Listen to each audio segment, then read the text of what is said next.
Okay, welcome back to Sharing Parenting's online sessions. Have you remembered your pen and paper? Remember to pause when you want to start an exercise and then play when you're ready to go again. Today we're going to look at session 2, which is parenting styles. And in this chapter we will look at communication as a two-way process, how rules were communicated to us when we were children, and parenting styles. We'll look at passive, aggressive, and assertive. Parenting styles are based on how we communicate with our children and how we establish rules and expectations, how we care and love for them, and how we communicate when things go wrong. Communication is a two-way process. Over 70% of what we communicate is non-verbal. This is our first exercise today. Let's think back about when your child was a toddler. How did you know when your toddler was angry or happy? Have a think about their body language. Do they gesture and point? Think about their facial expressions and think about their tone of voice. Press pause when you're ready and press play when you want to come back. Okay, so you may have thought of a toddler stamping their feet, their screwed up face, with them screaming or shouting. Remember when they threw themselves on the floor, or pulling and holding on to you? This was their communication. What do you think these parents are saying? Pause when you're ready and come back and press play. Okay, what did you think? Perhaps the first image. Do you think they were saying, go to your room, do as I say? There's a lot of pointing and holding their hip. The middle one, perhaps a little bit more relaxed, looks more approachable, maybe, let's talk about it, I'm listening. And the third image just looks like they want to give up. Do what you want, I don't care. Okay, so we all learn from experience. When you were a child, think back, what did adults do if you didn't finish your meal, or you shouted at them, or you refused to do what you were told? Press pause and play when you're ready. Did you think perhaps they got cross if you didn't finish your meal, or did you shout? Did they shout at you if you shouted at them?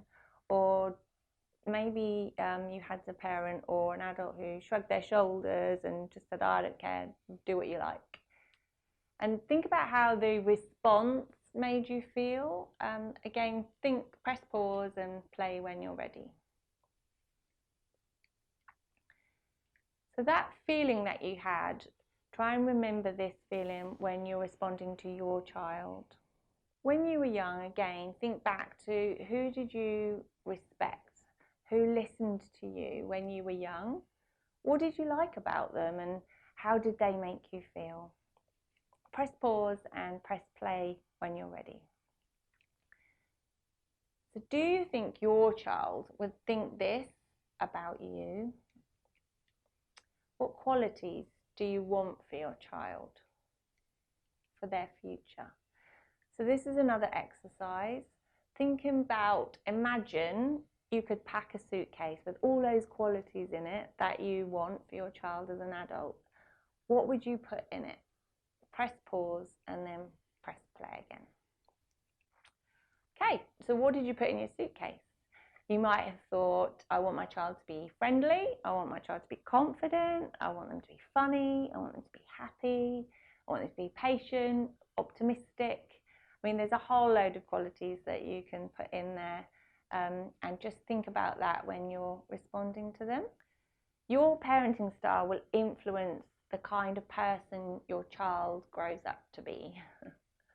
Okay, so let's have a look at the person behind the research. There was an American psychologist called Diana Baumrind.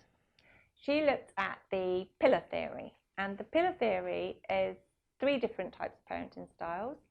So she looked at authoritarian style, which was basically too hard. She looked at a permissive style, which she found was too soft. And she looked at an authoritative style, which she found was just right. Okay, so let's have a look at those parenting styles in detail. We've got the Passive parent. A passive parent is maybe called like Mr. or Mrs. Marshmallow parent. They give in to demands, they slump their body language, they avoid eye contact, have a really quiet voice. If you see the passive parent, their bodies are small, and they just give an air of they're not really interested, and you can get away with what you like. Then we have the assertive parent. An assertive parent is Mr. and Mrs. Firm and friendly. They're respectful. Their body language is much more open. They're prepared to say sorry. They might change their mind on something with more information, but they're much more calm, and you can kind of predict a little bit more what's coming, but also they're much more approachable. And then we've got the sergeant major, the aggressive parenting style. Aggressive parenting is more like a sergeant major. They probably like make their bodies big. They shout and threaten, more finger pointing. It was more like the slide we had earlier where they're holding onto their hip. They're not somebody you really want to approach, want to ask a question about. So in reality, we might all be a little bit of all of those parenting styles, and that can be the same even in one sentence. You know, we might go from, I've asked you to do it, please, do it as I've told, do as I've told, and then maybe to, I don't care, just get on with it. But think about what personality you use the most, and will this parenting style give you the personality of the child that you wanted in the suitcase exercise that we did earlier? So again, pause and play when you're ready to go. So assertive communication obviously has an effect on you and the child. So you can see on the clip here that if you can remain calm and positive and friendly, that generally your child will have a higher self-esteem. There are lots of positives that correlate between your behaviour and your child's behaviour. So let's have a look at some steps to achieving that assertive communication. Choose your battles, keep out of the ring. So is it something that you need to take on? We don't have to argue about everything. We don't have to pick up on everything that children do.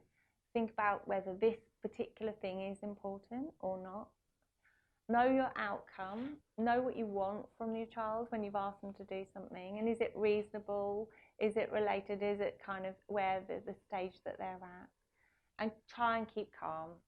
If you can keep calm, then it's much more likely that your child will keep calm. Give choices and consequences, and that will keep you out of the ring as well if you can give them a little bit of control. And expect feelings and emotions to take up space and time. We're all busy, we have busy lives, there's lots to do, but children do come with feelings and emotions, and if we don't address them, then we will end up with much more chaotic household and lifestyle, and it will probably take our time, but just in a different way. Let's have a look at I or you when we're using this in a sentence. The word you can be a lot more confrontational and generally upsets people, puts people on the defense. And if you can swap it around to say I instead of you, it's less confrontational obviously, and it helps you to explain and to own your own feelings. If you say I, this is something that nobody can take away from you. You may have a different opinion from somebody else, but actually it's your opinion, and your opinion is always valid. So the I messages can help us to own our own feelings. Instead of saying you did this, it's your fault, you made me angry, you can say I was upset when the dinner burned, or my foot hurt when I trod on the Lego. It's a lot less confrontational and probably will keep your house calmer. Have a look at these statements and see if you can rewrite them using the word I instead of the word you. Press pause and then press play when you're ready. So what did you think? Instead of you are so naughty, how about I think that was a naughty thing to do? Instead of you always upset me, how about I feel upset when that happens? Instead of you don't care about me, you maybe say, I love you very much. Instead of you don't understand me, how about I need to explain this differently? And instead of why won't you listen, we could say, I would like you to listen to me. And instead of you are so selfish, you could say, I would like you to share. Okay. Changing behavior is hard. I think we're all aware of that. I want you just to do a quick exercise. Fold your arms how you would naturally fold your arms. Okay. Now try and fold them the opposite way. It's tricky. It doesn't feel natural and it is difficult and we have to think about it.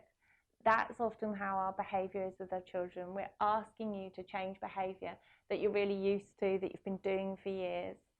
But if you can try and fold your arms or try to change the behaviour just in a slightly different way that feels just outside of the comfort zone, it could make a difference to your family. If you can, be patient. As I say, don't expect success overnight. You know, these things will take a little bit of practice.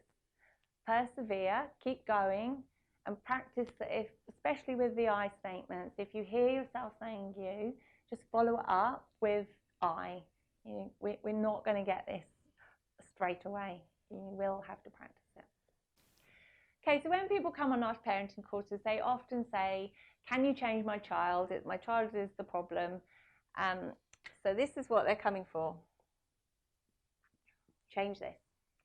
And we often say, well, actually, we can't change your child. We can only change some behaviours from you. This is the only person we have power on, is ourselves.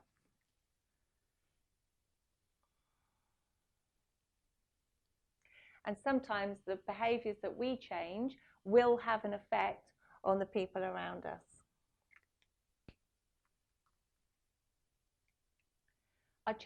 Remember, our children tend to do as we do rather than what we tell them to do. So be the role model for your children. Don't forget they are watching, they are listening, and they are learning all the time. We have a little poem. Children learn what they live. If a child lives with criticism, he learns to condemn. If a child lives with hostility, she learns to fight. If a child lives with ridicule, he learns to be shy. If a child lives with tolerance, she learns to be patient.